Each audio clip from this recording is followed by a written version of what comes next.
2000년 전에는 지중해가 그 시대의 문화를 이끌어가는 지역이 됐습니다. 소위 지중해 문화권이었습니다. 그러다가 이제 그것이 대서양으로 가면서 영국이 주도하는 그런 세계가 있었고요. 지금은 소위 환태평양 시대라고 해서 미국이 주도하는 이러한 세계로 발전하게 됐습니다. 오늘 저는 여러분을 2000년 전 지중해 문화권으로 잠시 안내를 하려고 합니다. 지중해에는 큰 도시가 많이 있었는데 그 가운데 하나가 로마였고 또 하나는 에베소라고 하는 그런 도시, 그리고 마지막 하나는 오늘 본문에 말씀하는 이 알렉산드리아라고 하는 그런 도시가 애굽의 북쪽에 있는 그런 도시입니다. 이 알렉산드리아는 주전 4세기에 알렉산더 대왕이 세운 그런 도시로 되어 있고요.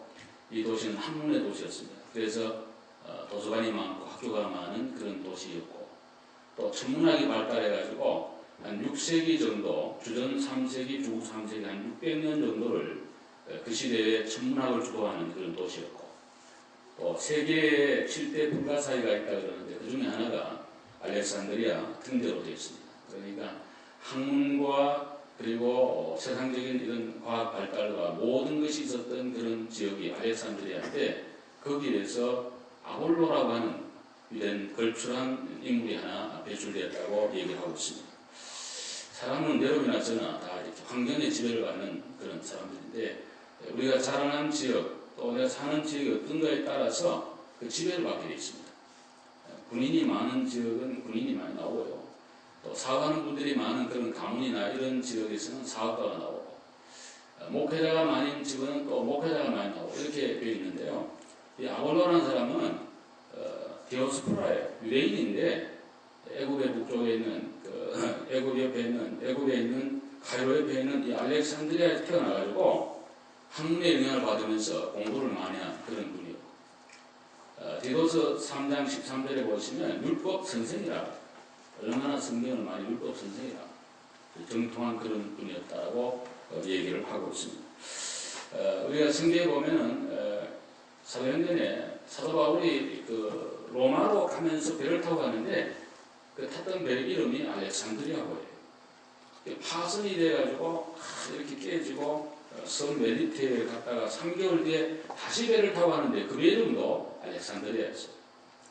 이 알렉산드리아 유대인들이 많아가지고 애굽에 나는 곡물을 이렇게 해가지고 로마로 수출하면서 장사하는 사람이 많았기 때문에 알렉산드리아는 그렇게 해서 이래저래 유명한 그런 도시였고, 거기에서 아볼로라는 사람이 나타나가지고 보면 에베소에서도 설교했고 고린도 교회 부흥에 결정적인 역할을 했어요. 고린도서에 보면은 아볼로파가 있었어요. 그건 아볼로가 의도하는 바가 아니에요. 교인들이 다 파를 만든 거예요. 예수파, 바울파, 아볼로파, 베드로파 이러면 파를 많이 만들었어요. 그런 가운데 사도 바울이 고린도서 3장에 보면은 나는 심었고 아볼로는 물 줬다 이렇게 말하므로 아볼로가 이 고린도 교회에 끼친 영향이 얼마나 컸나. 고전 16장 12절에 보면은 사도 바울이 에베소에서 아볼로 보고 고린도 한번 갔다 와 계속 그러는데도 아볼로가 안 갔다는 그런 기록이 있어요. 그 왜 안 갔는지 성경에 말 안 하지만은 아볼로는 생각이 깊은 사람이야. 내가 가면은 또 교인들이 또 자기한테 또 자기는 후임 목회자가 또 목회가 어렵고 괜히 교회를 분파시키니까 안 가지 않았을까, 그런 생각을 제가 해보았는데, 그런 의미에서 아볼로는 대단한 그런 인격자예요. 신앙도 물론 좋고 남도 배려할 줄 알고 교회를 생각하고 그리고 실력도 갖춘 그런 사람이 아볼로였다 이런 거예요. 근데 오늘 저는 아볼로와 같은 그런 성도가 되자 이런 주제로 제가 몇 가지 말씀드리려고 하는데, 오늘 이 본문을 잘 보면 이 사람은 어릴 때부터 언변이 좋고 성경에 능통했다. 한번 따라합시다. 성경에 능통하자. 이 사람이 언변이 좋다는 옛날 번역을 보면 학문이 많다는 게 헬라어는 언변이 좋다는 말도 번역될 수 있는 말이기 때문에 개역 성경은 언변이 좋답니다. 말 잘한 거죠. 저는 말을 잘 못해서 이렇습니다. 말을 잘하는, 말을 잘하고 그 다음에 성경에 능통했다. 능통한 게 많이 있죠. 여러분들 가운데도 컴퓨터 잘하는 분도 있고 또 잡기에 능한 분도 있고 운동 잘하는 분도 있고 여러 가지 그런 게 있겠습니다만 예수님 성경은 기본적으로 성경을 좀 알아야 안 되겠어요. 그래서 능통 정도는 아니라도 성경이 뭘 말하는지는 좀 알고 이렇게 해야 되는데 어찌됐든 아볼로는 성경에 능통했다. 제가 이 본문을 묵상하면서 중요한 것은 성경이 어떤 책인가에 대한 분명한 그런 입장이 필요해요. 여러분 성경은 하나의 역사책으로 보는 분을 보고 안 계시나요? 이스라엘의 어떤 역사책 정도로 또 신화와 같은 걸로 특별히 창세기에 나오는 그런 얘기, 그건 무슨 가능한가? 이렇게 과학이 발달한 첨단 시대에 무슨 그런 뚱딴지 같은 무슨 고담 얘기를 하고 있나? 이렇게 혹 생각하는 분 계시나요?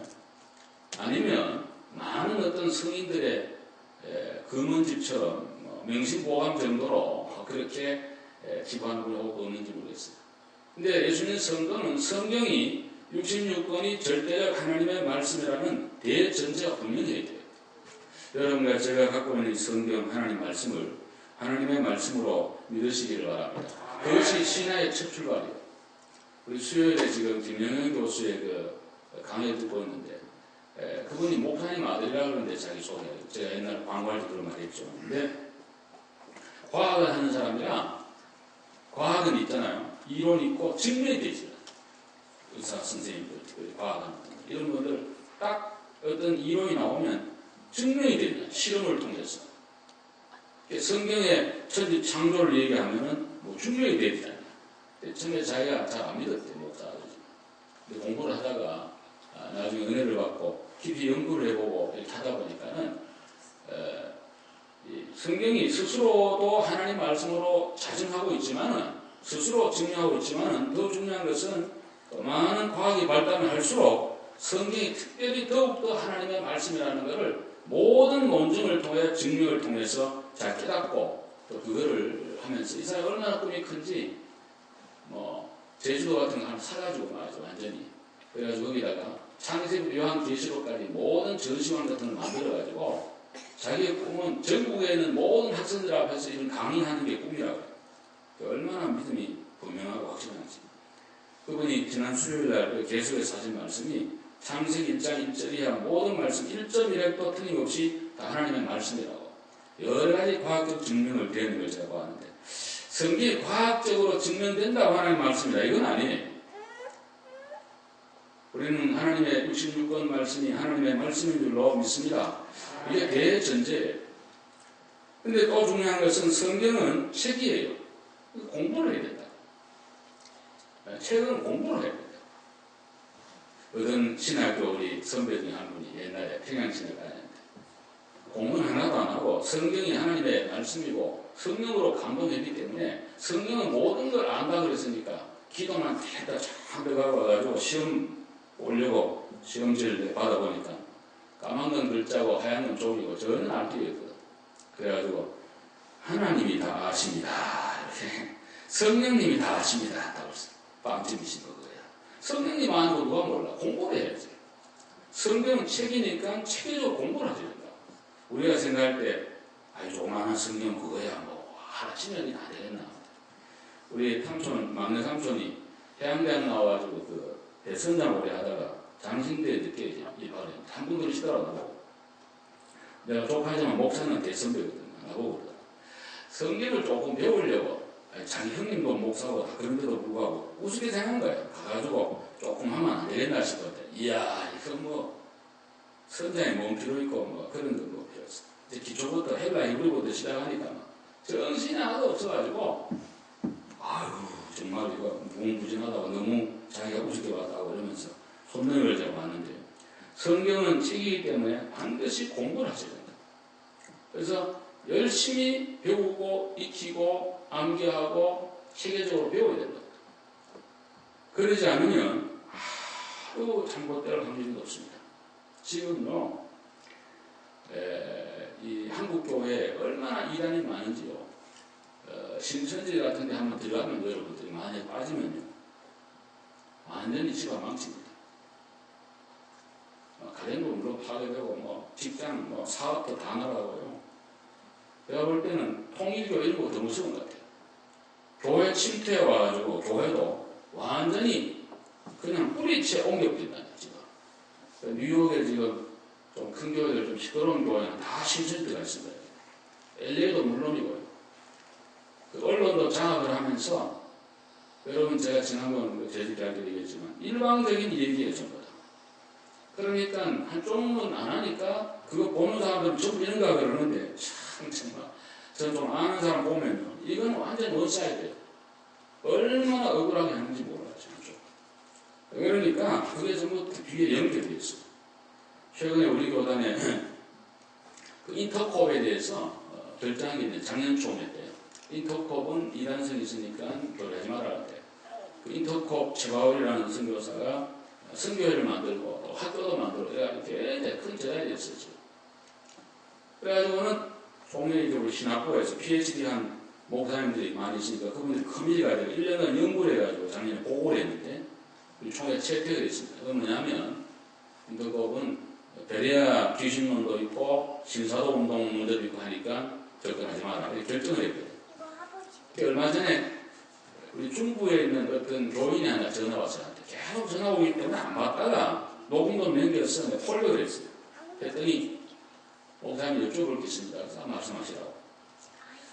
자기는 목사님이 노회를 갔다 오시더니 인터컵은 잘못됐으니까 관계하지 마라 그러는데 자기는 거기에 깊이 민감하고 있고 자기가 볼 때는 잘못이 오는데 왜 그러냐 이거하고.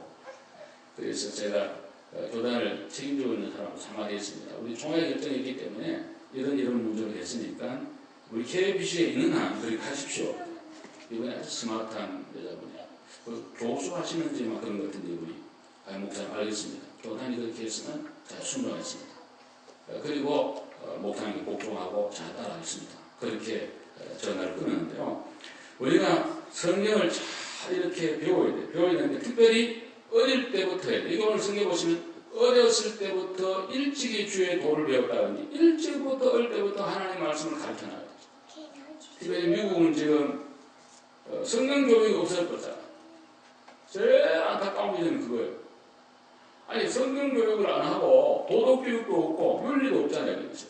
전부 나쁘게 말하면 돈 버는 테크니션으로만 만들어지니까 그것만 최고의 가치고 돈이 최고 우상이고 돈만 벌면 되고 뭐 수단 방법은 그거는 뭐 관계없다 이런 식으로 해가지고 나가니까요 인간성이 완전히 파괴돼 버리고 어릴 때부터 조기교육 그래가지고는 막 공부시키는데요 현대 교육 이론은 조기교육 너무 하지 말라는 거예요.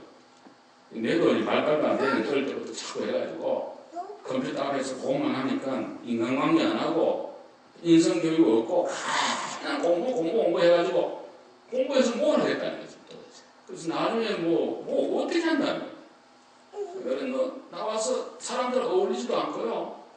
자기 혼자 그냥 뭐 요새 전부 스마트폰 가지고 이러니까는 애들이 완전히 이거 잘못해가 이러니까 여러분 제가 부탁을 하는 거는 성경에 보면은 어릴 때부터 이렇게 하나님 말씀 해놓으면은 그 늙어도 안 떠난다. 잠언 22장 6절에 보면은 어릴 때 잘 교육해 놓으면 안 떠난다. 3살부터 8 간다 그러는데 어릴 때 다른 거 들어가기 전에 예수 잘 믿어야 되는구나. 기도하고 성경 읽고 그렇게 하면 하나님 복 준단다. 그리고 부모가 읽으면서 하나라도 이렇게 해줘야지 믿음이 되는 거지.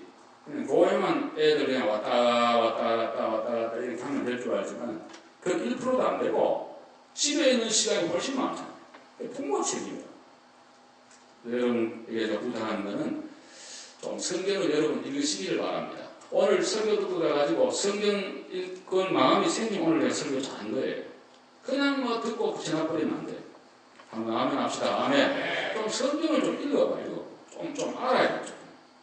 하다못해 주보에 나오는 성경 공부라도 하면은 그것도 하루에 한 장 정도는 보시잖아요. 그렇게라도 해야 되는데 그것도 안 하고 그냥 요즘 좀 지치니까 성경도 안 가져오고 집에 가서 보지도 않고 일주일 나가면 성경 한번 안 읽어보고 성경이 뭘 말하는지 뭐 이것도 모르고 저것도 이러고 하니까는 신앙생활이 안 되는 거예요. 신앙의 기초는 성경이에요. 아멘입니까? 성경이 딱 요한 켈빈처럼 성경에 가는 곳에 가고 성경에 쓰는 곳에 설 수 있는 그런 믿음과 마음의 자세를 가지고 가야 되고 또 하나는 성경을 삶에 적용을 해야 됩니다. 많이 알고 많이 읽고 공부 많이 해도 생활에 연결이 연결이 안 되면 그건 무슨 관계냐. 그러니까 생활에 연결할 수 있도록 항상 우리가 이렇게 그걸 휴대해주는 게 굉장히 중요한데요. 우리 앉아 계시는 집사님 가운데 한 분이 그러시더라고요. 목사님, 나는 무슨 일만 있으면 성경하고 연결해 봅니다. 적용해 봅니다.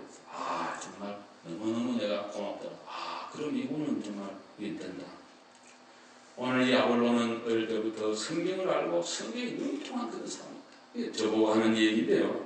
또 여러분에게도 다 동의하는 말씀이에요. 그렇게 되어지기를 주의 이름으로 축복합니다. 그 다음에 이 아볼로는 어떤 분이었는가 하니까는 열심히 있는 분이었다. 25절에 보시면 그가 일찍이 주의 도를 배워 열심으로 예수에 관한 것을 자세히 말했다. 열심으로. 한번 따라합시다. 열심을 냅시다. 우리가 달란트 받은 건 하나님 주신 대로 하는 거고 열심히 하는 건 내 몫이라고. 하나님이 내게 안 준 걸 어떻게 하겠어요? 예를 들면 나는 머리도 둔하고 재능도 없고 눈치도 없고 이런 건 할 수가 없고 이거는 배워야 되니까 본성이다. 내 추호가 그런 건 어떻게 할 거야? 할 수 없는 거야. 마다 내 추호가 원래 본성이 그러니까 할 수 없다. 그러나 열심을 내는 것은 내 몫이야. 특별히 주님의 일에 하나님의 교회의 일에 주의 영광을 위하여 열심을 내야 돼. 그래야지 하나님 복을 주시는 거야. 사업도 열심히 해야지 하나님이 은혜를 주시고 복 주시는 거지. 손님이 와서 말지 쳐다보지도 않고 그렇게 하면 어떻게 되겠습니까? 열심히 해야지 사업도 되잖아. 하나님 복 주시고. 특별히 주님의 일도요 그냥 안 돼요. 손 놓고 있는데 어떤 분들은 맡긴다 그러는데 맡긴다는 말도 하나님을 의지하고 하는 것은 그 믿음으로 맡기는 거고 그러나 내가 할 일은 내가 다 해야지 역사가 일어나는 거지. 그냥 감람 밑에서 홍시 떨어지길 기다리고 그거는 신앙이 아니고 맹신이에요. 그건 잘못된 거예요. 그건 샤머니즘이에요. 열심으로 하나님을 의지하고 맡길 뿐 아니라 열심을 품고 주님을 해야 되는데 이 아볼로도 열심히 하나님의 교회에서 말씀을 가르쳤다는 거예요. 열심히 했다는 거예요. 열심히. 우리 일에 대한 분명한 확신이 필요합니다. 우리가 주의 일을 할 때에는 대전제, 프레포지션이 분명해야 돼요.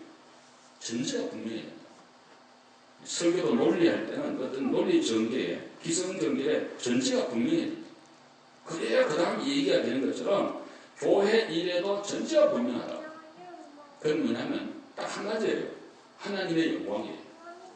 우리 새벽기도 요즘 하는데 참나 새로운 것도 깨달았어요. 뭔 일을 하는 거니까. 하나님, 금식하며 마음을 슬프게 할까요? 하나님 하신 말씀이 얘들아, 너희들이 열심히 금식하고 그런 거 다 네 위에 한 거 아니냐? 먹고 마시는 것도 너 위에 하고 금식도 네 어떤 개인의 욕망과 목적을 이루게 하는 건데 그거 하지 말고 이웃을 사랑해주고 공평하게 살고 진실하게 살고 이런 거 먼저 해라. 금식하자는 말이 아니고 그 뜻은 그거 먼저 해야 된다는 그런 뜻이에요. 쉽게 말하면 금식도 하나님의 영광을 위해 해야 되고 기도도 하나님의 영광을 위해 되고 왜 우리가 잘 돼야 됩니까? 하나님의 영광을 돌리게 위해서인 줄로 믿습니다. 우리 교회가 잘 되는 것도 하나님의 영광을 위해서 그렇게 하는 거지 누구를 위해 하는 거 아니에요. 어떤 분들은 그런다. 교회 부흥하면 목사들 하나도 없고요. 교회 부흥에서 하나님께 영광 돌리고 주의 뜻을 이루고 가는 그런 귀한 교회로 그런 마인드로 그런 자세로 하나님의 교회를 섬겨야 될 줄로 믿습니다. 이것이 무너지면 다 무너지는 거예요. 어떤 교회는 제가 많이 다녀보면 어떤 사람이 열심히 하는데 장로가 목표다. 장로 되기 위해서 열심히 한다. 장로 된 뒤에는 그때부터 가시야. 권사 되기 위해서 어떤 사람은 목사 되기 위해서 그렇지 않아. 그때 시작이야 이제. 오늘 우리 10차례 임지식 있고 다음 주에 계속 임지식이 있는데요. 조금 가면 다 순서가 있으니까 무슨 한 말 기회가 있는데 다음 설교해야 되고 그러는데 그게 분명히 해야 된다. 그리고 열심을 갖고 정확한 방향이 필요하다. 제가 가만히 생각해 보니까요. 열심히 하는 건 좋은데 방향이 제대로 안 되면 이게 그냥 좌충우돌 안 된다. 방향이 분명해야 된다. 그리고 열정, 패션이 필요하다. 열심이란 엔투지아즘이라는 영어는 엔테오스라는 헬라어에서 나온 걸로 되어 있어요. 엔테오스는 뭐예요? 엔이란 전치사인데 안으로 오는 말이에요. 테오스, 하나님. 하나님 안에서 그 뜻이에요. 열심이라는 것이 하나님 안에서 할 때에 그게 정확하고 분명하고 효과가 있고 부작용이 있고 많은 열매가 반드시 있게 된다. 그 말씀이에요. 이 아볼로는 열심으로 하나님의 일을 했던 사람이에요. 로마서 12장 11절에 부지런하여 게으르지 말고 열심을 품고 주를 섬겨라 라고 우리에게 말씀하고 있습니다. 특별히 우리가 예배에 열심을 품고 예배에 열심히 참석해야 돼요. 아멘입니까? 할렐루야. 열심히 예배가 가장 기본이에요. 예배생활, 신앙생활에 예배를 안 드리면 다 몸이 된다고요. 콩나물에 물 줘보면 물이 다 빠져. 그냥 빠진 물 뭐하러 주느냐? 안 주죠? 다 말라 죽어요. 예배, 매 같은 찬송, 같은 기도, 같은 설교, 같은 내용 똑같이 하는데 왜 가느냐? 그렇지 않죠. 예배를 드리는 동안 하나님께 영광이 되고 내 영혼에 묵은 모든 때들이 씻어지고 염려의심이 사라지고 내 마음에 새로운 희망과 소망이 예배 가운데 일어나게 되기 때문에 예배는 반드시 드려야 돼요. 만사를 제치고 아멘입니까? 만사를 제치고 예배 열심히. 지금 일부에도 제가 그런 얘기 많이 했습니다만 우울증이 제일 지금 큰 문제 같습니다. 한국이나 미국에 우리 여기 한정희 집사님 오랫동안 약국에 일하고 계십니다만 뭐 약을 늘 이렇게 내주신다 하겠습니다만 우울증 양이 그 시장이 얼마나 큰지 모른다 지금. 특히 한국은 OECD 국가 가운데 자살률이 제일 높아요. 연세 드신 어른들이 더 많이 그래요. 조금 일하고 애들 다 키웠는데 애들에 대한 기대치가 있는데 한 놈도 뭐 와서 뭐 돌아보지도 않고 말이지. 그리고 몸은 뒤하고 너무 일을 많이 하고 이런 고생들을 많이 했잖아. 우리 세대 위 어른들 정말 고생 많이 했어. 유교사회, 무슨 보리고개, 뭐 군생회, 그 유신시대 죽자사자 이만 헐도 아프고 몸은 아픈데 어차피 죽을 건데 이렇게 살 이유가 어디느냐 이래가지고는 소망이 없으니까 그냥 죽는 거야 지금. 그리고 이민 와 있는 이민 세대들도 저 어떤 통계를 보니까 필리핀, 중국, 인도, 한국, 아시아에서 온 사람들이 많잖아요. 근데 제일 자살률이 비교도 안 될 만큼 높은 그 민족이 한민족이 한국 사람이지. 필리핀, 중국, 인도 사람 똑같은 동양인인데 그 사람들은 그렇게 자살률이 많지 않아. 근데 한국 사람은 유독이 왜 그런지 몰라요. 제일 비교가 안 될 만큼. 그래서 굉장히 정말 힘든 그런 일정 가운데 있습니다. 여러분, 제가 하나 비결을 말씀드리는데요. 예배에 오셔가지고 찬송 부를 때, 우리 지금 남자들 찬송 부를 때 큰 소리가 불러가지고 성령님 역사할 줄 없습니다. 힘을 좀 흘리면서 좀 막 되든 안 되든 기도하자 그러면은 좀 기도를 막 좀 힘이 좀 하고 한번 속에 걸 한번 풀어봐요 좀. 이거 뭐 넣어놓지 말고 좀. 할렐루야. 그리고 설교 들을 때 좀 잘 듣고 우리가 말이라고 하는 게 아무것도 아닌 것 같은데 한마디 잘 들으면 평생을 가요. 저도 살아오면서 저한테 좋은 말 해줬던 사람들 많이 잊어버려요. 싫은 말 했던 그런 건 잊어버리려고 일을 쓰고요. 좋은 말을 오래 기억하려고 하는데 병원에 누워있을 때 한마디 했던 거 저 지금도 안 잊어버리고 여기 모든 분들이 다르니 병원에 있을 때 누가 와서 다른 말하고 성경 한 줄 읽어주는데 죽을 때 안 잊어버립니다. 말이라고 하는 건 위력과 파워가 있는 거예요. 그래서 하나님의 말씀을 들으면은 우리 마음에 믿음이 생기고 열심이 생기고 용서할 마음이 생기고 소망이 생기고 힘이 생기도록 하나님이 말씀을 더 역사하기 때문에 설교를 듣는 시간에 잘 듣고 마귀운세 물리쳐버리고 성령 안에서 말씀을 경청하고 들을 때 우리가 새로운 은혜를 받게 될 것입니다.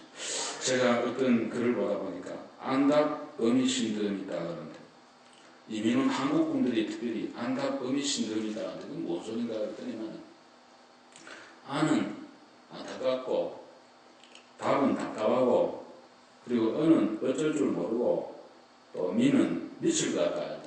이민 와가지고 한 3, 4년까지 대부분 겪는 신드롬이라고 그래요. 저는 2번이나 겪었어요. 저는 자유중국에 가서 한 6년간 살면서 참 적응하기 힘들었고요. 또 미국 와서 제가 산골짜기에 와가지고 눈 뜨면 위에는 하늘이고 산밖에 없고 한 3시간, 4시간 가야지 된장찌개 하나 먹을 수 있고요. 그런 지역에 제가 그렇게 많이 활동하다 와가지고 정말 사람이 이렇게 견딜 수 없는 그런 그 영어를 못하면 무조건 사람 바보인 줄 아는데 영어 못한다고 바보가 아니잖아 우리가 지금 솔직히 해서. 제가 중국말 못하니까 완전히 나를 바보로 중국 사람이 알고 또 미국 와서 영어 못하니까 미국 사람이 바보라. 그러니까 얼마나 답답한지. 이런 모든 것의 해결점은 딱 하나예요. 주님 앞에 나와가지고 부르짖고 기도하고 투고 새로운 은혜와 축복과 성령의 충만을 받아야 우울증도 물러갈 줄로 믿습니다. 그리고 소망을 갖게 되고 더 나아가는 그런 마음을 갖게 되기 때문에 여러분과 저는 어찌됐든 열심으로 주의 교회를 섬길 수밖에 없고 섬겨야 사는 길이에요. 여러분과 저는 우리 교회를 맡은 사람들이 우리 교회 어떻게 하려고 해요? 뭔 보관이 있어요? 하나님 앞에 의지하고 맡길 뿐 아니라 열심으로 우리가 주의 교회를 섬겨야 하나님이 그 열심 보시고 은혜와 복을 주셔서 주의 크신 뜻을 이루게 될 줄로 믿습니다. 우리 애들한테 좀 좋은 거 보여줘요. 난 딴 건 몰라도 우리 엄마 아빠 이렇게 신앙생활하고 내가 그냥 존경하는 사람이 부모 엄마 아빠다. 이 정도는 그 돼야 안 되겠어. 그거를 못 심어주면 애들이 평생 예수 안 믿고 어디 가요? 그걸 누가 책임지냐 누가. 다른 건 고쳐할 수 있는데 그거는 좀 안 되잖아 그거는. 그러니까는 잘해야 된다 우리가. 오늘 우리 모두에게 열정과 특별함을 기본 다 암대한다 그러는데 예수님 사람은 다 암대해야 될 줄 믿습니다. 성령님도 계시고 말씀도 있고 예수님 함께 하시는데 우리가 무서울 게 뭐가 있어요?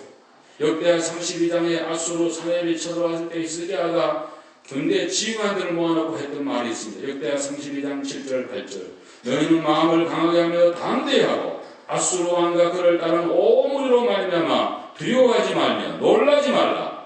우리와 함께 하시는 이가 그와 함께하는 자보다 크니 그와 함께하는 자는 육신의 칼이요 우리와 함께 하시는 우리의 하나님 여호와시라. 반드시 우리를 도우시고 우리를 대신하여 싸우시리라 하며 백성이 다왕 히스기야의 말로 말미암아 안심하니라. 담대한 마음을 갖게 될 거예요. 예수 믿는 사람은 좀 담대해야 돼요. 무슨 누가 아프다 집안에 기도하면서 또 의사한테 또 이렇게 하고 그리고 담대한 마음을 또 가져요. 사업이 좀 이렇다 그러면 물론 사람이라 잠도 안 오고 그거 알아요. 또 이런 일이 있으면 그런 나부터 똑같아요. 그렇지만은 그 상태에 계속 머물러 있으면 안 된다고. 하나님을 의지하고 주님 말씀 붙들고 일어서시기를 바랍니다. 반드시 하나님이 도와주십니다. 지금까지 하나님이 안 도와줬으면 어떻게 얘기했어요? 그러면 수도 없이 저는 너무 걱정하는 건 성계하지 말라 그랬죠. 염려는 주님께 맡기고 그의 나라와 그의 의를 구하면 모든 걸 더해 주시리라 말씀하세요. 문제는 돈이 문제가 아니라 우리의 믿음이 문제요, 내 신앙이 문제요, 내 삶의 자세가 문제요. 하나님을 정말 믿고 의지하고 기도하고 있느냐, 여기에 관건이 있고 모든 문제의 열쇠가 있는 줄로 믿습니다. 그 다음에 이 아볼로는 오늘 보면 26절에 보면 이렇게 말씀했어요. 그가 회당에서 담대히 말하기를 시작하거늘 브리스길라와 아볼라가 듣고 대다가 하나님의 도를 더 정확하게 풀어 이루더라. 아멘. 다른 이의 권면을 잘 받아들였다. 이거 보다가 어려운 거는 제가 없다고 생각하는 사람 중 하나예요. 제가 목회를 하면서 경험해 보는데요. 아무리 좋은 말로 지혜롭게 한다고 권면을 해도요. 들을 때는 그렇다고 하거든요. 하지만 속에는 항상 그게 남아있는 걸 제가 봤어요. 참, 때가 되니까 폭발하다. 참, 그거를 수용한다고 하는 거는 보통 입자가 아니에요. 이건 이런 얘기예요. 어느 날 아볼로가 저처럼 막 열심히 에베소교회에서 설교를, 제 에베소교회 가봤거든요. 언덕인데. 이제 막 하니까는, 그날따라 브루실라와 아볼라가 예배 참여한 거예요. 지난주 설교하면서. 이 사람 들어보니까 아볼로가 열심히 하긴 하는데, 요한의 세례만 얘기하고 성령 세례를 모르고 있다. 그래서 에베소교회 다음번에 설교할 내용입니다만, 너희가 믿을 때 성령을 받았냐 하니까, 우리는 성령 있는 거 알지도 못했다. 그래서 아볼로가 성령을 모르니까 어떻게 교인을 가르치겠어요? 그래서 이 학자를 불러다 놓고 브리스길라와 아볼라가 얘기한 거예요. 당신 요건 이런 거고 이런 거 있어요. 그걸 잘 받아줬다. 아니 내가 대학자고 대단한 사람인데 새파란 젊은 부부가 와가지고 이건 이거 저건 저건 요건 저건 그걸 받아들인다는 것은 정말 어렵습니다. 뭐 잘 아는 사이도 아니고 처음 만났는데 지금 더더구나 뭐 이중계다 있어. 이런 마음이 생기고 야 내가 니보다 낫지 뭔 소리야. 대부분이 저를 포함하고 대부분 우리들이 그런 사람들이 되게 쉬운데 아볼로는 그거 아니었다는 거야. 잘 받아줬다는 거야. 이게 얼마나 어려운 거 여러분 아시죠? 여러분 아시죠? 부부간에도 그렇잖아요. 그런 정도인데 남이 얘기할 때야 더더구나 이거는 뭐 니나 잘해라 이거지. 내가 왜 네 말 들어? 알아도 내가 더 잘 알지. 이런 마음을 갖기가 매우 쉽잖아. 그런데 아볼로는 아니었다는 거예요. 제가 볼 땐 사람은 누구나 장점과 단점이 다 있는 것 같습니다. 완벽한 인간은 아무도 없어요. 장점이 더 많죠. 그걸 우리가 보려고 노력해야 돼요. 혹 그런 게 보인다면 지혜가 필요해요. 지혜가. 부부간에도 그렇고 부모들 간에도 직접 합법은 그렇게 좋지 않다는 생각이에요. 목사님들도 다 동일해요. 교인들이 목사님 때문에 목사님이야 뭐 다 변정했고 약한 자예요. 그대 이름은 목사입니다. 정말 목사는 약해거든요. 그래서 어떤 그런 말을 들으면 특별히 자기가 하는 일에 대해서 설교에 대한 이런 걸 얘기한다면 대부분 목사님 잠 못 잔다는 거예요. 여러분이 전공하고 있는 거에 대해서 건드려 보세요. 그거 참 잘 사람이 없어요. 다 똥이에요. 그런 의미에서 지혜를 가지고 잘 고민도 해야 되고 그러나 그런 거를 잘 받을 수 있는 사람은 큰 인물이 될 수 있고 정말 그런 사람이 앞으로 주의를 한다고 할 것 같으면 아볼로처럼 큰일 할 수 있는 거예요. 잠언 13장 10절에 권면을 듣는 자는 지혜가 있느니라. 잠언 19장 20절에 너는 권고를 들으며 훈계를 받아라. 그리하면 네가 필경은 지혜롭게 되리라. 권면을 잘 받으면 지혜로운 자가 된다. 한번 생각해 보세요. 제네서 다 나잘내라고 하는 얘기인데 왜 그거 안 받아줬나? 그때는 그런데 지나놓고 하면 웃었잖아. 이야, 그때 자존심. 서투르지도 안 되는데 자존심 그거 하나 때문에 그랬죠. 근데 이분은 그렇지 않았다는 거예요. 그러니까 이렇게 되자는 거예요. 우리 모두 정말 하나님이 주시는 지혜로 깨달아지면 더 좋고 혹 안 돼서 좋은 고민하면 잘 들으시고 지혜로운 자가 될 수 있기를 주님의 이름으로 축복합니다. 우리 모두 그렇습니다. 여러분 아볼로는요 나중에 이 교인들이 너무 좋아해가지고 아가야로 간다 그러니까 격려해줬고 이분 잘 받아주라 그러고 그리고 이제 그가 가서 이렇게 보니까 뭐라고 하니까 제일 마지막 절에 보면 이런 말이 나옵니다. 제가 믿어드리겠습니다. 이는 성경으로서 예수는 그리스도라고 증언하여 공중 앞에서 힘있게 유대인의 말을 이김이로라. 아멘. 그 앞에 보시면 중간절에 그가 감에 은혜로 말미암아 믿은 자들에게 많은 유익을 주니 은혜로 말미암아라는 말이 나와요. 한번 따라합시다. 은혜로 말미암아. 아볼로는 성경도 잘 알고 말도 잘하고 열심도 있고 남의 말도 잘 받을 수 있는 폭넓은 인격자였지만 그걸로 된 것이 아니라 그 위에 하나님의 은혜가 있음으로 인해서 하나님의 큰 유익을 모든 성도에 끼치는 그런 사람이 됐다. 여러분의 가정에 은혜가 있기를 바랍니다. 우리 교회 은혜가 충만할 줄로 믿습니다. 여러분의 사업에도 하나님의 은혜가 있어야지 축복을 받고 잘되는 역사가 일어나게 돼요. 여러분의 자녀 앞날에 하나님의 은혜가 늘 함께하기를 기원합니다. 그래서 아볼로와 같은 복된 생에 그런 우리 모두가 되어지기를 주님의 이름으로 축원합니다. 기도하겠습니다. 하나님 감사합니다. 오늘 주신 말씀대로 그렇게 될 수 있는 은혜와 복을 주시고 큰 축복을 우리 모두에게 내리고 주시옵소서. 예수님 이름으로 간절히 기도 올려옵나이다.